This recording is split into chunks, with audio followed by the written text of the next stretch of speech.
This podcast is sponsored by nobody. Hey dudes, welcome to Splat from the Past, the only 80s themed horror and sci-fi show where things can get totally radical.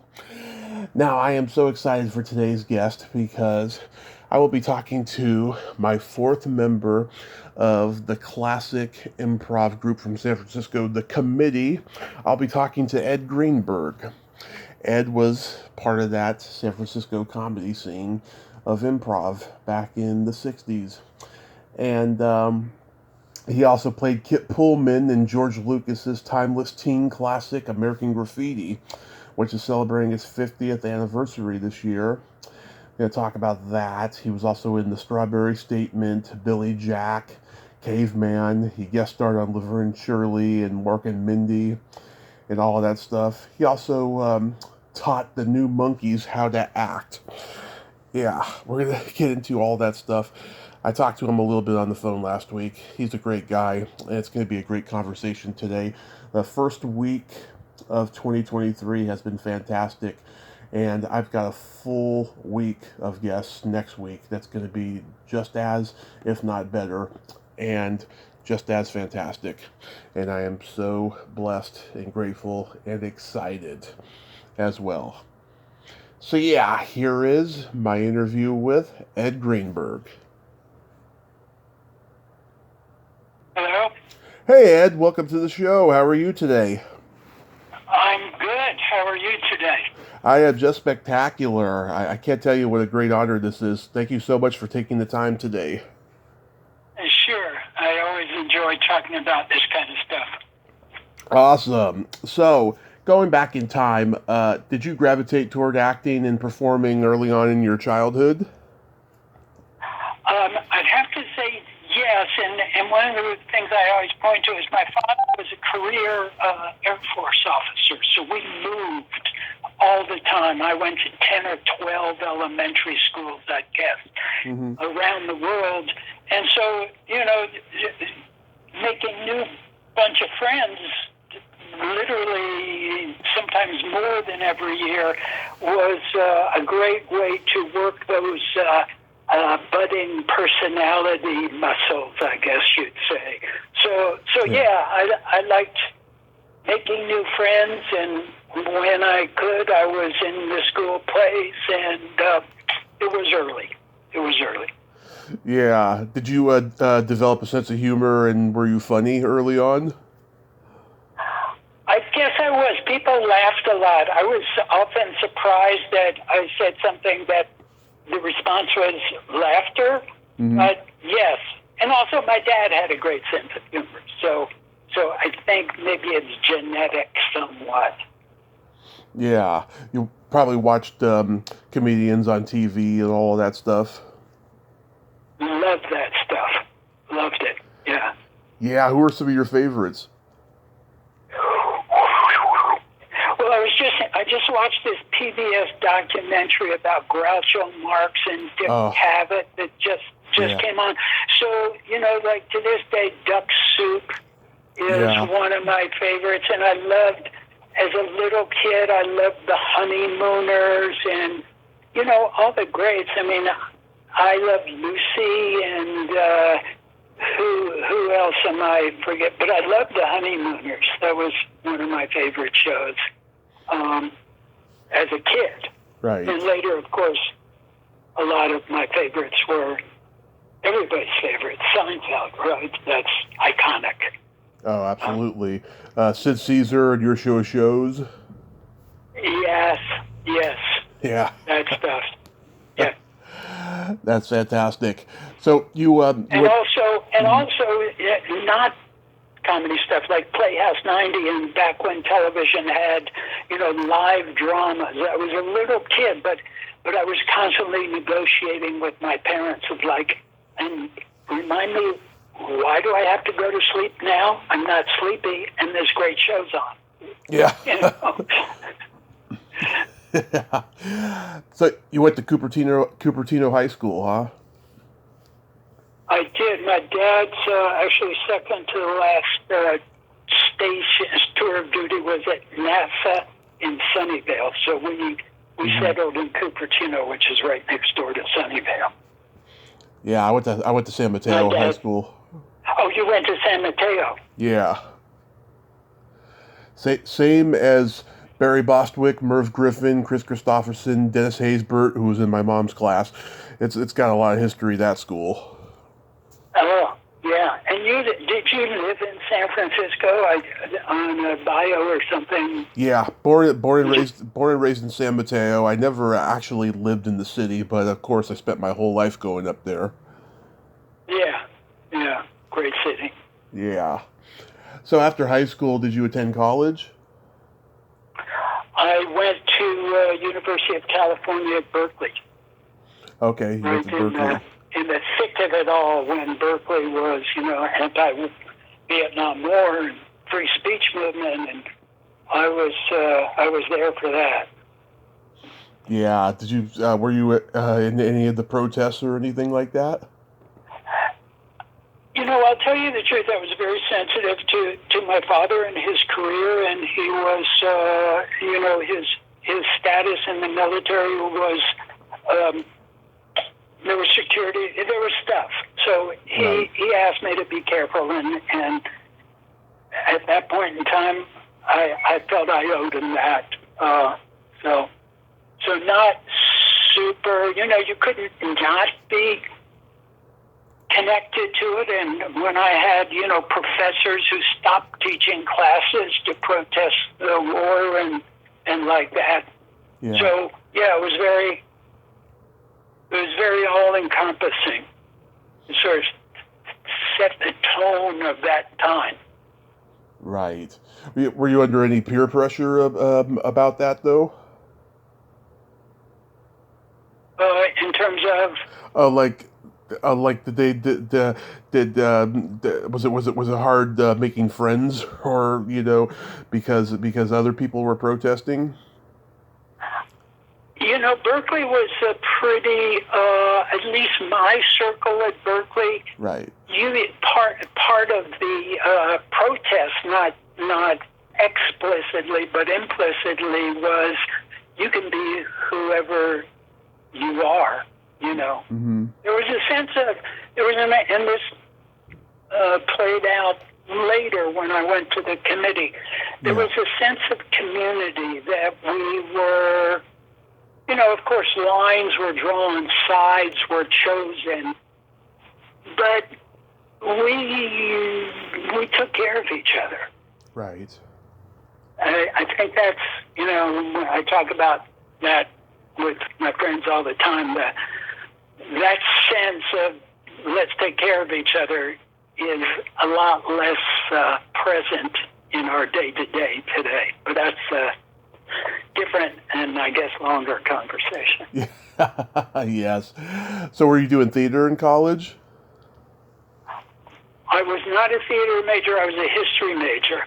Okay. Did you want to be a history teacher? No, I wasn't quite sure what I was going to do, but I was very, hang on just a second, I'm going to go, somebody just walked into my office where I'm sitting to do some work. Excuse me, no problem. Okay. So I was a history major, and I was always interested in that stuff, but I knew the committee was famous, in that time and place. And so I went to the committee, which for people who don't know is an improvisational theater company that is legendary at this point. Somewhat like Second City, and the founder of it was a director at Second City. And I went to a workshop at the committee. Mm-hmm. And Del Close, who is the director of the committee, and the director of the workshop, when I got on stage, Del was like, unabashedly encouraging and impressed with my instinct for the work, and without any hesitation, just let me know very early on that if I wanted to do this, he would help me do it. Yeah. I've talked to, as I told you last week, I've talked to Archie Hahn and Peter Elbling and Larry Hankin, and right. to put it in historical context, I mean, you guys were right in the middle of a magical comedy revolution because Vietnam was going on, comedy was getting irreverent both in stand-up and in improv. Things were going on in San Francisco like the Hungry Eye and Bill Graham's concerts at the Fillmore, and later Bullshot Crumman was running. I mean, it was magical. Were you guys aware of all that? Absolutely. Without question, we felt, I can speak for myself and my friends and those people you mentioned, this is a special time and place. It's not like we sat around and talked about that all the time, but it was in the air, for sure. Right. And the committee was, to this day, I've seen great shows at Second City, but the committee had something very particular that was before I knew anything about being a part of it. It was hilarious to go watch them do what they did.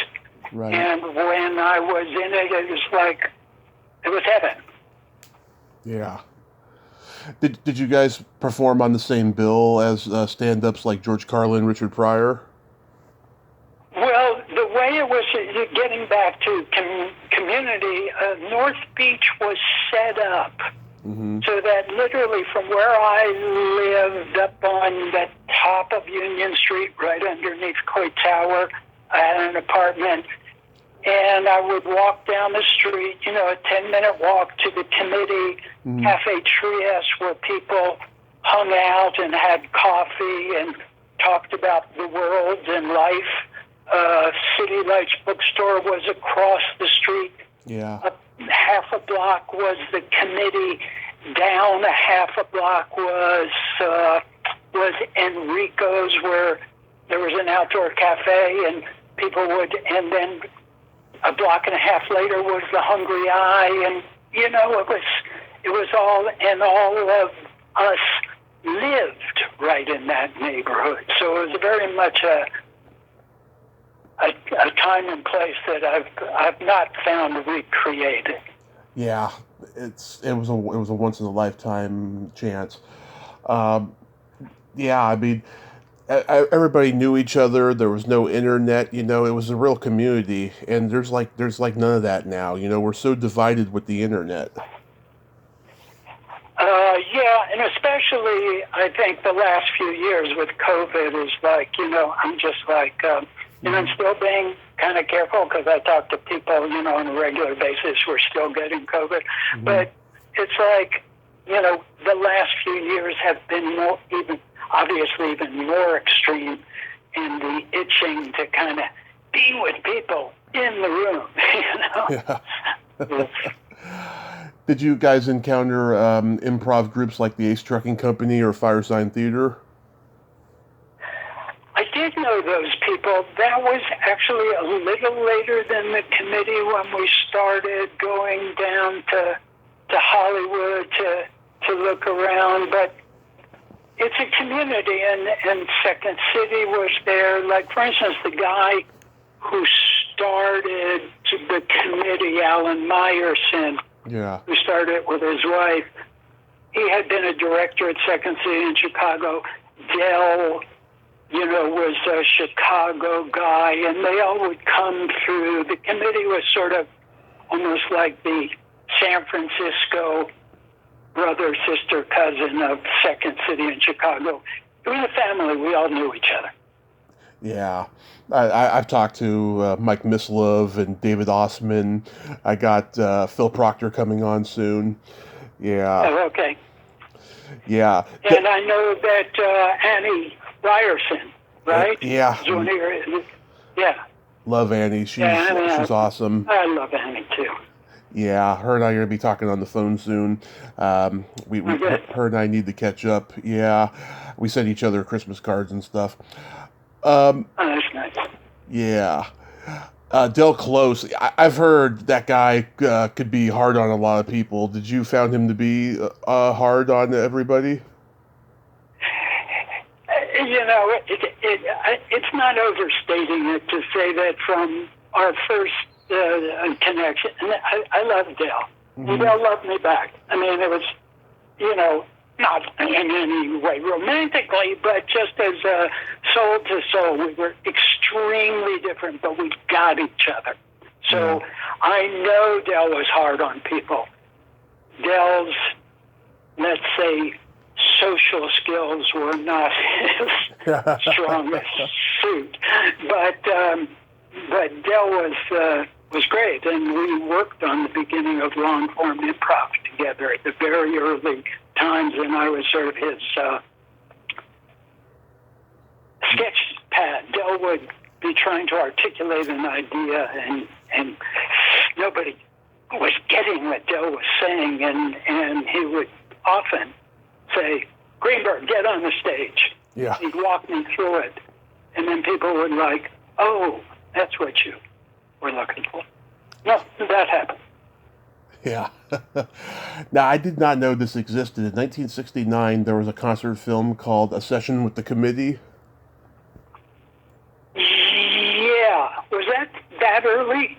In any case, I have, I could probably walk over to my books. Yeah, I have that. I know that. I know that one. Yeah. Do you know how that performance came about and all? Yeah, that was when the committee was at the Tiffany Theater on Sunset Strip in L.A.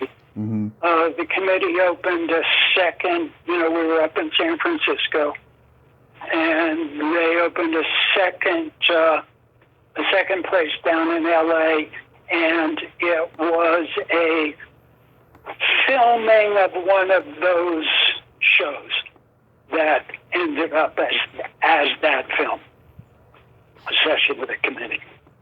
Yeah, I saw some clips of it on YouTube. The visual was very dated. It was probably taken from an old VHS, but it was pretty funny from what I saw. Wolfman Jack was the announcer on it. I was reading and stuff. Yeah, he was around at the time.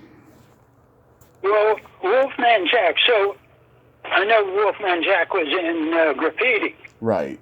But I'm trying to think. In fact, I'm actually trying to find a copy of the Session with the Committee. But in any case, I didn't know about Wolfman Jack, but A Session with the Committee was done. I'm surprised it was that early. I don't know.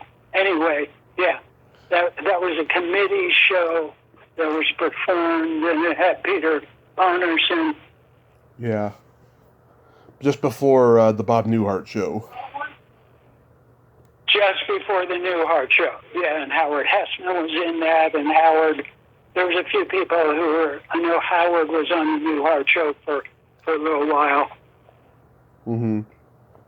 So getting into the films and television, according to IMDb, your first movie was Terror in the City? Terror in the City? Yeah. I'll tell you the truth. I don't remember that one, but it could be. There was a couple of movies I did that they were just the first one here. The first one I remember being in, yeah, which I assume was a movie called Strawberry Statement. Oh yeah, based on a very popular book at that time. Yeah, with a student revolution at a university. I think it was based, actually, the writer of the book went to, I'm going to say, Columbia. Uh-huh. And it was about,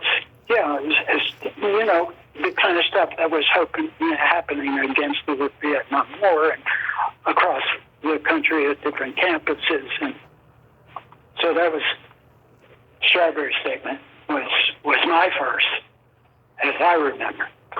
Yeah, Bruce Davison, he's one of my favorite actors. I met him at a horror convention about 7 years ago. He's a sweet, sweet guy.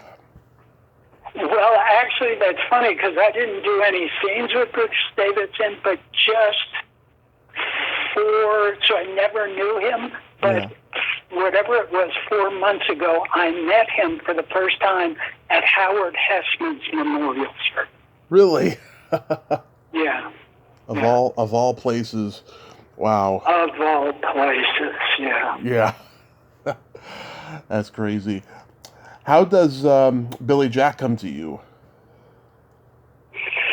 Okay, so Tom Laughlin, the director, and Billy Jack himself, right,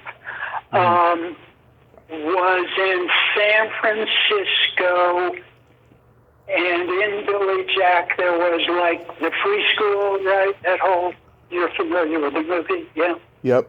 So anyway, Tom Laughlin came to the committee to watch us and hired a group of us to be in the movie. And so it was, as I remember, it was Howard. It was, who else was in Billy Jack? There was a few people that were not committee people. Alan Meyerson. Yep. Alan Meyerson, who founded and was Howard Hessman. Original. Howard Hessman was in it. Yeah. Yeah, I talked to David Roya, who played the villain Bernard. Did you work with him? No, I did not work with him. Oh, Danny Barrows, who is who's now known as Beans Morocco. Yeah. Beans. I remember him. He was on Growing Pains. He played Big Al. Yeah. So anyway. Yeah, Roya told me. Yeah, he personally did not like Laughlin. He says he was too much of a control freak. How did you find Laughlin?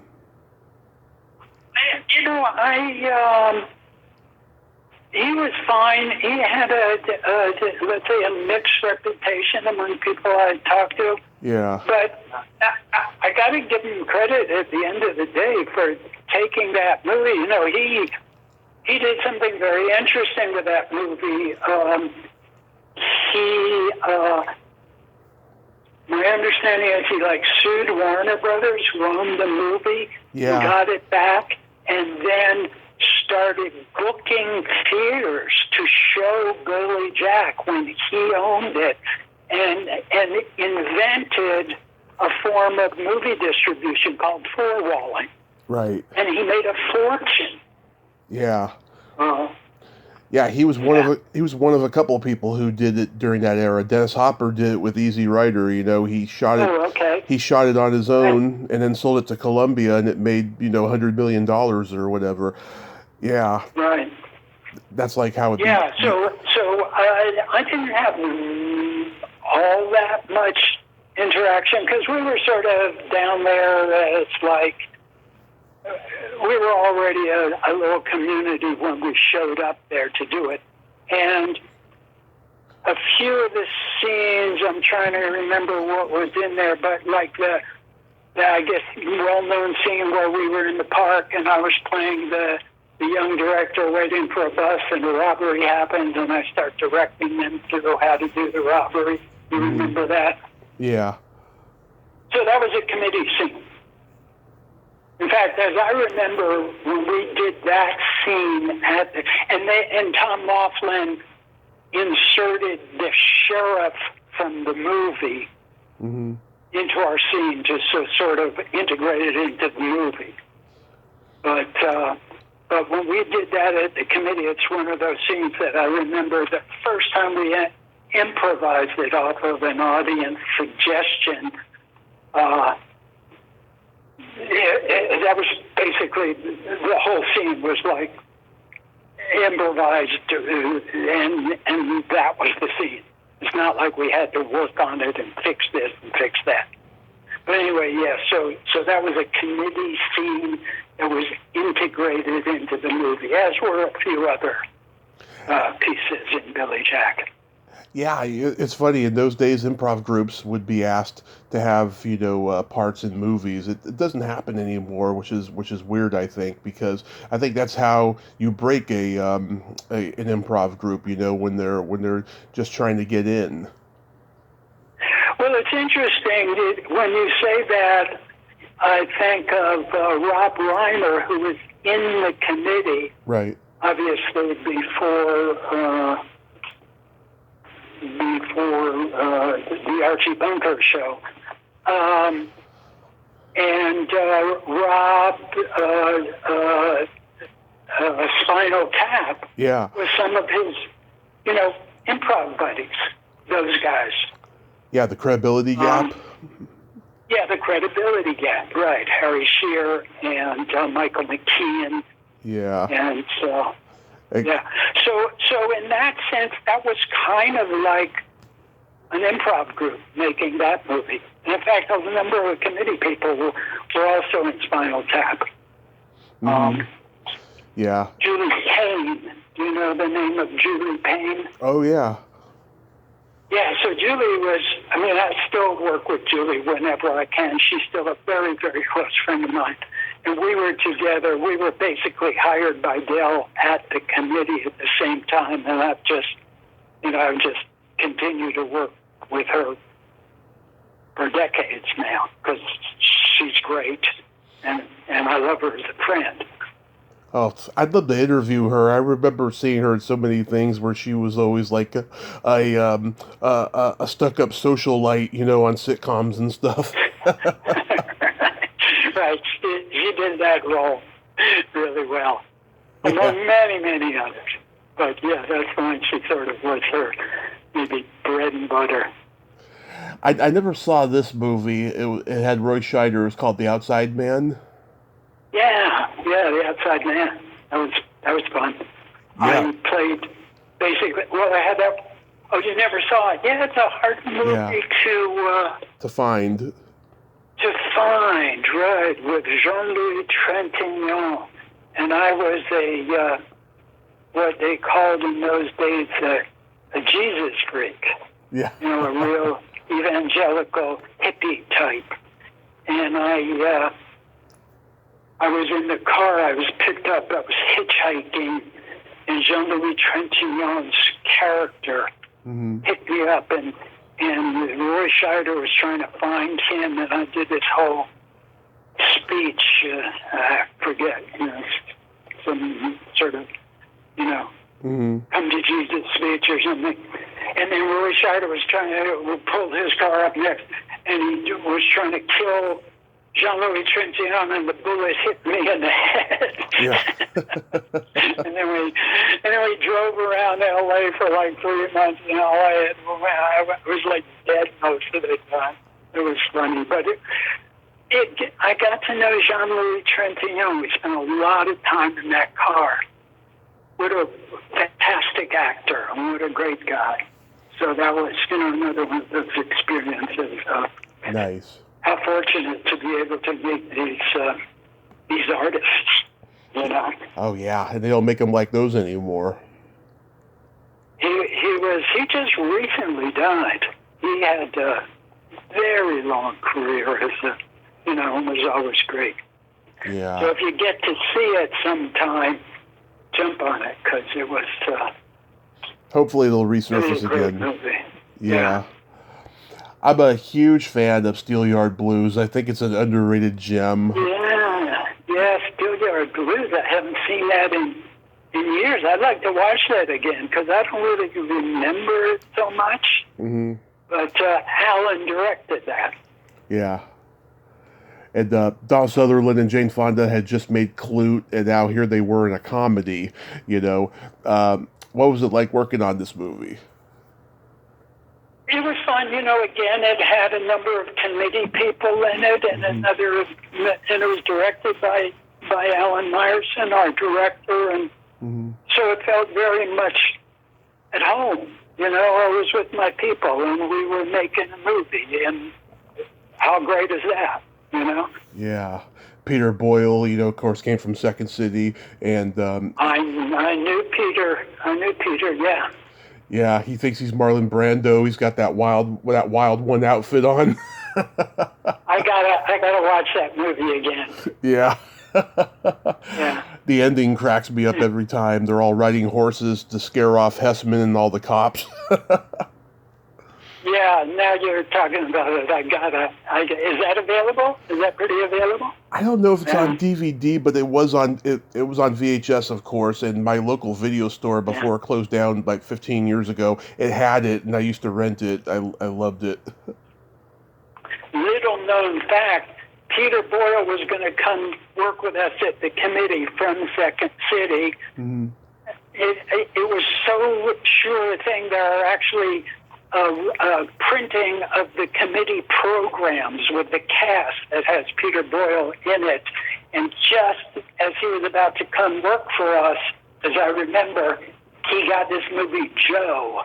Oh, yeah. You know that movie Joe that made Peter Boyle a star?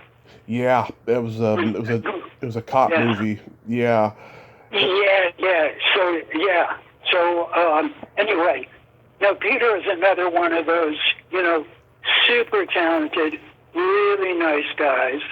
Mm. Yeah. He was so great in Young Frankenstein. So great. Great movie. So how does American Graffiti come into your life? George Lucas and, Francis Coppola, they were all pals, right? Right. And there's another guy, a producer and a casting guy named Fred Roos. Right. He was a fan of the committee. A legend. So we read, through the San Francisco casting agent. There was a person named Ann Grebner, if I remember, who was like the big casting person. Yeah. And the next thing I know is like, oh, you just got the role. It's Kip Pullman and a lot of people from the committee. Dell's in Graffiti. Joe Spano, my good friend Joe Spano, who's done a lot of work since then. Yeah. The Street Blues.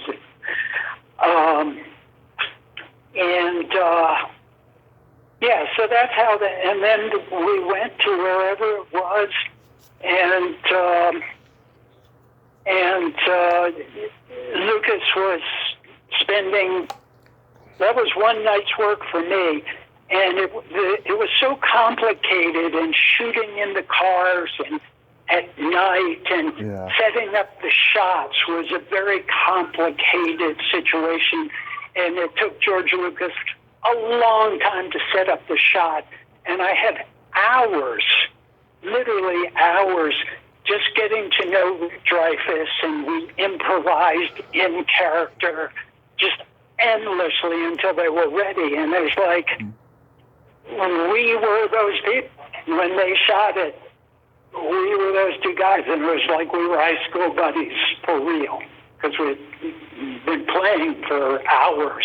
Mm-hmm. In the character. George Lucas had just made THX 1138, and it made like no money, so he really had to prove himself with this movie. Which he did. Yeah. To say the least. No, it's a great movie. It's still, if I had nothing to do with it, I would say to people on the list of great American movies, watch American Graffiti. It truly is. It was so experimental, and just no one had done that before with, all the cars, passing each other and, conversations happening and music playing the whole time. It was just something that was so new, and everyone was saying this is going to fail, but it didn't, No, it's, that's the way it goes. Those things break through when they're meant to. I am haunted by something Roger Ebert said in his review, and I'm paraphrasing it here. He said something like, American Graffiti is a joyous reminder of how fun and innocent 1962 was, but it's also a painful and sometimes tragic reminder as to how America has become since 1962. Well, yeah, I mean, that gets back to the conversation we were having, 15 minutes ago about the joy of having a community. Yeah. And that's maybe again, it's another conversation. Yeah. I see a lot of signs around, mostly young people today, that hopefully is happening again. Yeah, I mean, we'll see. A lot of craziness happened after 1962, and that was a very astute observation, I thought. So how long were you on set for? It was one day job. Okay. Did you have any other scenes besides that one, though? Did I have any other scenes? No, that was the only scene. Kip Pullman. And I got to tell you, for years after that, people, you were Kip Pullman, and there's still like a lot of graffiti, fans. There's a whole community of American graffiti fans, and they still remember Kip Pullman. I had like a few lines, and I'm still friends with. Did you interview Lynn Marie Stewart? I sure did twice, and I just adore her. She is just a great lady. And I met her in person, too. I still refer to her as Bobby. Yeah. My girlfriend in graffiti. I know, when I met her at the convention I went to, she had a 8x10 of her giving the finger, and I really wanted that picture, right? But she pulled out a toy of her Missy Vaughn character from Pee-wee's Playhouse, and she, signed the box of it and gave it to me for free. So I was just so awestruck by that, I didn't even get the picture, but I should have. Yeah, she's a good one. And she comes out of the world of improvisation. You probably know she was in the Groundlings. Yeah, and Gary Austin, who started the Groundlings, was in the committee. Yes, he was. Yes, there needs to be a documentary about that guy. He had a very interesting life. Gary. Yeah. Yeah. He was his stage manager, and they put him in the company, and it was. Yeah, Lynn, she's known Richard Dreyfuss since kindergarten. Right. Yeah. And she was Cindy Williams' best friend in high school or something like that. Right. Fingers crossed I'm going to be getting Cindy Williams on here this year. I hope so. Yeah. I've always been a huge fan. She's one of my favorite actresses. I hope to. She's great. And speaking of early TV comedies, Laverne and Shirley. Come on, those two girls. Yeah, they were the best. They were like, they were like Lucy and Ethel. I did a couple of episodes of that show playing the Max Schatz Jr. They worked at the Schatz Brewery Company. I love that episode, yes. And Harry Shearer is the voice of Max Sr. Anyway, yeah, good memories. Oh, I also met Candy Clark and Bo Hopkins at a convention. I didn't have a not so great experience with Candy Clark, but I liked meeting Bo. You could tell he was, at the end of his time on this earth. He was he looked sickly. I got an autograph, but I didn't get a picture with him because I forgot, because I was so. I was so in my head after the Candy Clark experience that I forgot to say, the picture too, Well, I'm sorry. Actually, Candy was, in addition to knowing her from, the various young actor in Hollywood things, when I started teaching improv and getting more involved in directing and whatnot, Candy was a student of mine. Mm-hmm. After we knew each other in graffiti. Anyway, there was another guy. There's another improv guy that was in American Graffiti. I forget the name of the group. I interviewed somebody from it. It was Chris Prey. So Chris was in a group when the Committee was playing on Broadway at 622 Broadway, there was another group called the Pitchell Players. Right, the Pitchell Players. And Chris and some really talented people were in the Pitchell Players. It was Mary McCusker that I interviewed. Mary McCusker was in the Pitchells, right. And Paul Wilson is another guy. Wendy Cutler. And, what? Wendy Cutler. Was Wendy Cutler in the Pitchells? She was in an improv group with Paul Wilson that Robin Williams used to perform with sometimes. Oh, Off the Wall. Off the Wall. That group was called. That's right. That's right. Yeah. So going back to the Laverne and Shirley, so yeah, was that a lot of fun? Yeah, it was, all of those people, David Lander and Michael and Cindy and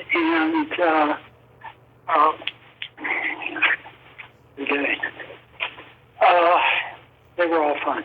It was a fun set, Penny Marshall, because it was Gary Marshall's show. So everybody sort of, once again, it was a little bit, and there were a few shows. Happy Days was going on there. And then, soon after that, Mork and Mindy started up with Robin. Mm-hmm. And I worked on Mork and Mindy and some episodes, and I ended up directing a couple of episodes of Mork and Mindy. So, yeah, it was all, and those, you could go from set to set. Right. And everybody was like, happy to be working. And lots of funny people.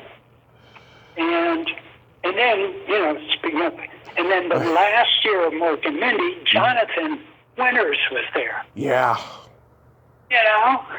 Come on. Doesn't get any better than that. One of the funniest men that ever lived. When Robin and Jonathan in that last season were working together on Mork and Mindy, mm-hmm. and nobody had cameras running, it was while shots were being set up, they would just start improvising together. Mm-hmm. And doing these, 20-minute improvisations that were jaw-droppingly brilliant. Yeah. That are not recorded, but it was just Robin and Jonathan. It was amazing. Yeah, it had to have been hard not to laugh with Robin. He was always improvising on that show. And just in general. I was just talking to a friend of mine, and Robin was a unique human being as well as a unique talent. So sorry that he left us so soon. I'm so sad I never got to meet him because, I did stand up in San Francisco for 10 years and all my peers got to meet him, got to know him in some capacity, and I never got to have that chance. But when I woke up from my coma after my car crash, my mom told me that I said that I had went to Comedy Heaven and I was with Robin and Lucille Ball and all these other people, and we went on a heavenly comedy tour. I have no recollection of ever saying this, but if it happened, I'm glad. Yeah. And here you are talking to all these people. Yes, exactly. Exactly. Yeah. It's crazy. Yeah. Yeah, Robin was a true original, and I get so mad when I hear people, comment all the time about how, he absorbed jokes from other comedians, and told them and stuff, because, you try going up there with that kind of, a mind, to do that kind of thing that he did. Just a second, I'm on that. Yeah. Hang on. Well, I want to riff off of the word absorb. Yeah. Jane.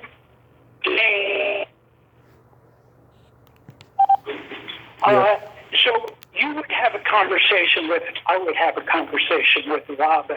Yeah. And I'm going to look for her. And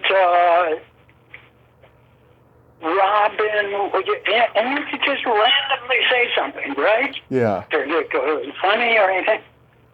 Robin would be throwing in whatever he had to say about it. Mm-hmm.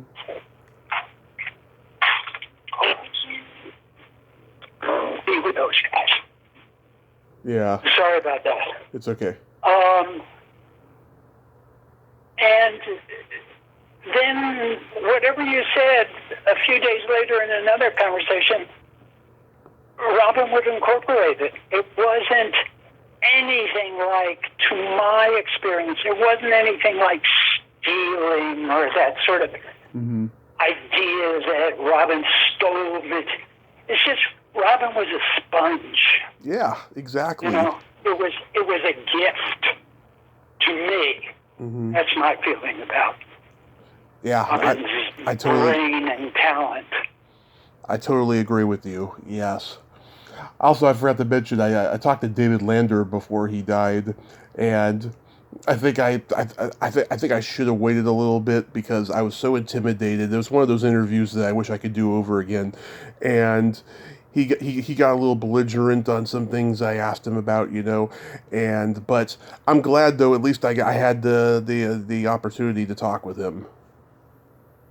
Yeah, my experience again with David was always, you know, a good one. And if it was before he died, God only knows what kind of stuff he was going through in terms of his illness, you know. And, yeah, I'm connected with his wife Kathy on Facebook. Yeah, I loved on that episode. Oh, go ahead. No, I'm done. Oh, I loved how, you know, Lenny and Squiggy are wearing those sequenced suits and playing that horrible music, and you're like singing for them, you know. That episode. Yes, I remember all of that stuff. And they had me roller skating in a monkey suit in one episode. You know, just crazy stuff that they would come up with that was fun to be part of, you know. Yeah. Now we get to Caveman. Tell me about that experience. Okay, well, there was this guy who was the leader of the Caveman group by the name of Ringo Starr. You ever heard of him? Yeah. Just joking. I've heard of Ringo. Yeah, you've heard the name, right? Yeah. He was in some band. Anyway, so Carl Gottlieb, who was a member of the committee, and then was the screenwriter on Jaws, and became a writer, you know, on his Mother's Brother show, and some other wrote The Jerk with Steve Martin, and love that movie. So Carl got a chance to and co-wrote Caveman, and cast me as one of the Cavemen, and so we went to Mexico to shoot it for 4 months, and here's how I heard that I got the part. Uh-huh. There was a friend of all of ours at the committee named Mylan Melvin. Uh-huh. And Mylan was sort of the Carl's assistant, but not just assistant, a good friend and sort of Carl's guy on the movie. So I read for Caveman, I guess, and I get home one day, and there's a message on my answering machine. And the message was, from right this moment on, don't shave anything. Mm-hmm. And that was the message. And I said, oh, I got the part in Caveman. So we went down to Mexico, 4 different locations, close to 4 months, I'm going to say, getting to work with, speaking of great improvisational talents and comedy talents, Avery Schreiber was in the movie. Oh, yeah. And Shelley Long and a wonderful actor, who was an Academy Award-winning actor, an older man named Jack Gilford, Yep. Jack Gilford, and Dennis Quaid, and to this day, my very good friend Carl Lumley, Yeah. and Ringo, Right. and getting to know. Well, I tell people, like, we'd be sitting around because, most of making movies is waiting, right? Waiting for the shot to be set up, waiting for your turn to do a scene, whatever it is. There's a lot of downtime. And we're sitting around and we're passing the time, and there's a guy sitting there, and he's like tapping on the back of the chair. And you're like a few 30 seconds in, it's like, whoa, that rhythm he's tapping out is that, oh, it's Ringo Starr. Yeah. It's that. And he was great, and, talking about the Beatles a little bit, and just great sense of humor and very protective of his tribe. As John Matusak was the bad caveman, and we were the good cavemen, basically. And Ringo really was our leader. And it was great. It was great. It was hard work. It was a hard location. Hard location shooting some of it. But a great experience, of course. Yeah, and that's where Ringo and Barbara Bach fell in love. That's right. We watched that happen. All of a sudden, hey, Ringo and Barbara are together. Yeah. And also there was that... It was a keeper. It lasted, man. They're still together. Oh, yes. And her sister is married to Joe Walsh. I think I heard that. Yeah. Yeah. I think I heard that. That little dwarf... Anyway. That little dwarf actor, Corky Hubbard, was that his name? Corky, yeah. Yeah, Cork. I saw his picture on the wall at the Comedy Store, and he was like holding on to a woman's legs. Cork was funny. Yeah. Cork was a funny guy. Yeah. Yeah, there's that part where he's like, caca, doo-doo, and then Evan Kim says, shit. Yeah. Well, Carl and I'm forgetting who he wrote that script with, but another... Rudy DeLuca. Rudy DeLuca, right. Yeah. And they created a 17-word language for the cavemen. And then as the movie went on, when we needed it, we made up some other words in caveman language. But yeah, all those words were like at the front of the script. Do you remember anything? Zug was having sex with Zug, I remember. Yeah. Oh, remember that gigantic... Right. God. Remember that gigantic fly that got squashed? The what? The gigantic fly that got squashed, and he had all those fly guts all over his face. Well, of course, a lot of, as in those movies, a lot of it is like, okay, it's going to be right over there, so look at this stick and act surprised. Do you remember Gigi Vorgan? I do remember Gigi. In fact, I think we're like Facebook friends now or something. I know, yeah, sure, I remember Gigi. Yeah, I was trying to get connected to her a few years ago. Hopefully it'll happen this year. She was in Jaws 2 before that. Right. Richard Mole was the Abominable Snowman, right? That's correct. Yeah. Correct. And then he was in some other show, Night Court show, right? Yeah, Night Court. Night Court. He was funny on that show. Yeah, that movie was a huge staple in my house when I was a kid, as I told you. Caveman. Well, I'm glad because, a lot of people think, oh, what a cartoon, but I think that was kind of tonally what they were going for. Yeah, I mean, we were a comedy family. We loved comedy, growing up and stuff. Great.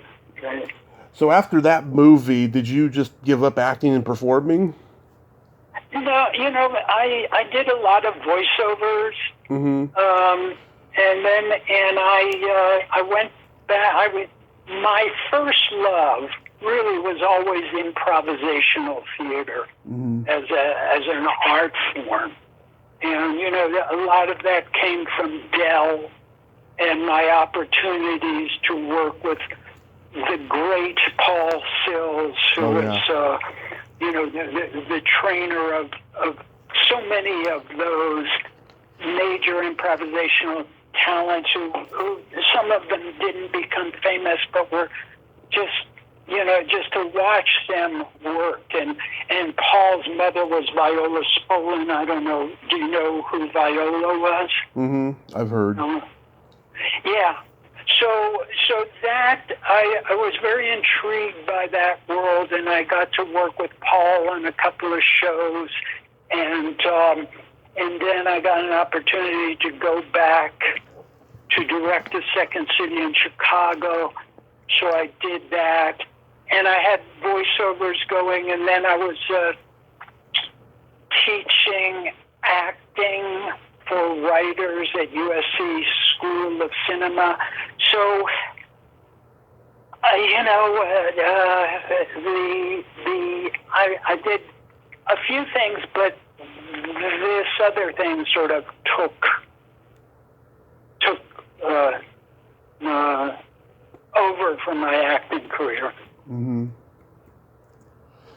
Yeah, I about a month ago I talked to Marty Ross of the New Monkeys, and he told me. Oh yes, Marty Ross, right? Exactly. I worked on that show. Yeah. Yeah, he told me that you helped him act, and he said a lot of great things about you. Tell me about that experience. So Bert Schneider, who created with his team, and Bert, that's a whole other story. BBS Productions, which was Bert Schneider and Steve Blauner and Bob Rafelson, a great American director. Oh yeah. Recently.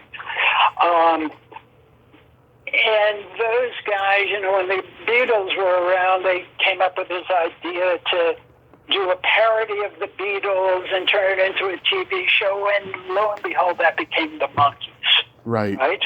Which did okay. And then they decided, let's revive that show and we'll do the New Monkees.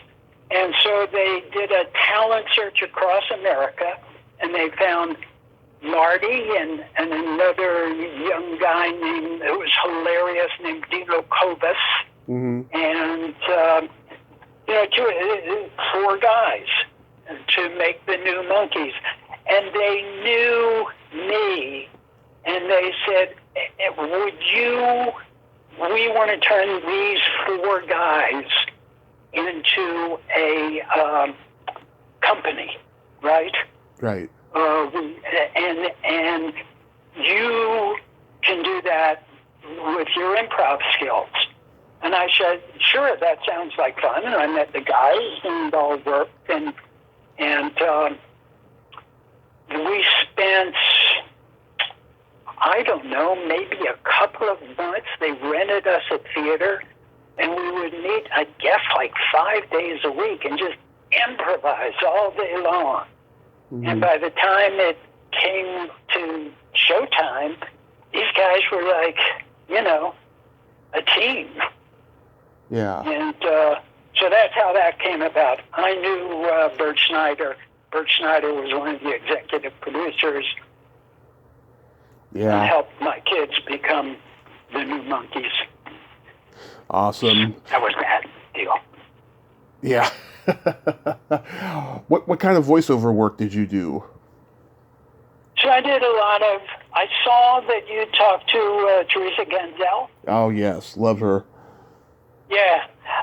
So we had the same agent. We did a lot of voiceovers together. So again, just Julie Payne, who we talked about earlier. Mm-hmm. We had done up in San Francisco around the committee time. There was a really talented guy who had a creative services company and would do commercials, and he had a gift for, he hired committee people and he had this idea and some sort of guidelines and a scenario, and say, okay, you guys improvise on the product, right? Right. And he would cut them together, and they were really great. He had a real facility for taking our talents, having us improvise on the product, and then cut together these commercials. And it was very successful. And I did a series of Pepsi-Cola spots or something. And Julie Payne calls me someday. She said, I'm in L.A. I got a really good voiceover agent.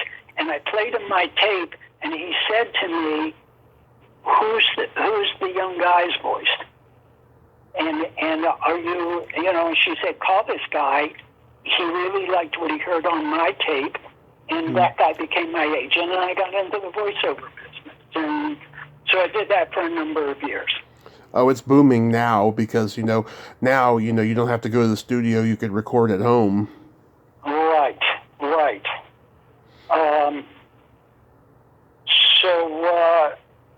So that's the voiceover, and I did, tons of spots, mostly radio spots, and yeah, it's a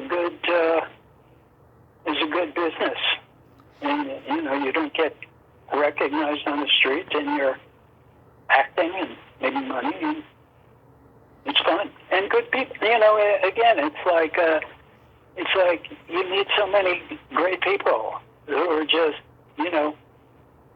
as an improviser, the word play, the word play looms large, and it's people who like to play, so. What do you got going on these days? These days, well, in 2008, so I did a lot of improvisational theater stuff and directed some TV. And then, through a series of circumstances, in 2007, I was sent by the U.S. government, Department of State, to Rwanda to run comedy workshops for the first generation of artists after the Rwandan genocide.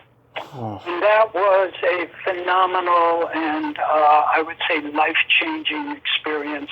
And when I came back to the U.S., I said, this was so amazing. And I live in Los Angeles, where there are communities in need of the joys of play for healing and community building. I'm going to start a nonprofit to do what I did in Rwanda. And, so Laughter for a Change came out of that, which is my nonprofit. And we did a number of projects around the LA area, and I ended up going to China, and I started traveling and working on Laughter for a Change. And that was a big focus for a number of years. And then unfortunately, a couple of years, when COVID hit, all of these projects we were doing in schools and all the traveling and stuff, couldn't do it. So I'm just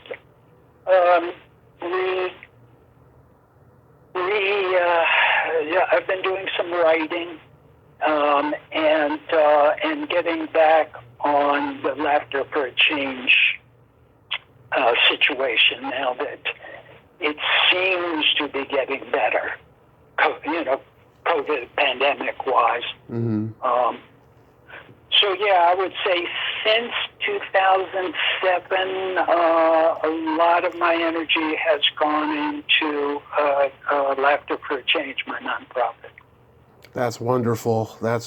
I love hearing that because, I don't know if government will ever wise up and work hard enough to find cures and what have you. But I love it when people get involved with those kind of charities. Well, yeah, and it's also an opportunity for me to work with some of the people I've worked with as improvisers and to meet some new improvisers and actors who, it is what it is. It can be very frustrating, and you can feel sometimes for any number of reasons that your voice isn't being heard. And I got some improvisers who said, "Yeah, man, I'm ready to be part of this because it's a great thing you're doing and it's fun." So yeah, we built a little community around that, and it's all good. It's all good. And how's your health doing? My health is good. That's good. Yep. I'm fortunate in that way, and I've worked. I take care of myself. That's good. Conscious of all of that, eating well and keeping my mental health in place, which, as we all know, can be a challenge these days. But yeah, that's all good. And Ed, this has been a tremendous honor. Thank you so much for coming on and sharing these great stories. And I love what you're doing with that charity. You're doing God's work, and I just hope you have a happy New Year and be safe out there. Well, thank you, and Happy New Year to you, and thanks for being in touch. And a little bit you share with me of your story, I would also say back to you, it's a great story, and I'm glad you're here doing what you're doing, and all of that. I appreciate that so much. Thank you. Have a great day. You too. Okay. Bye. Bye-bye. Well, there you have it. Ed Greenberg. Ain't he a cool dude? Oh, lots of great stories there. A nice guy. Part of comedy history. So glad we got to have this conversation today. And he is doing God's work with that nonprofit organization. Well, until next time, this is Tommy Throwback Kovac saying there's no shame in living in the past because the present sucks. Later, dudes.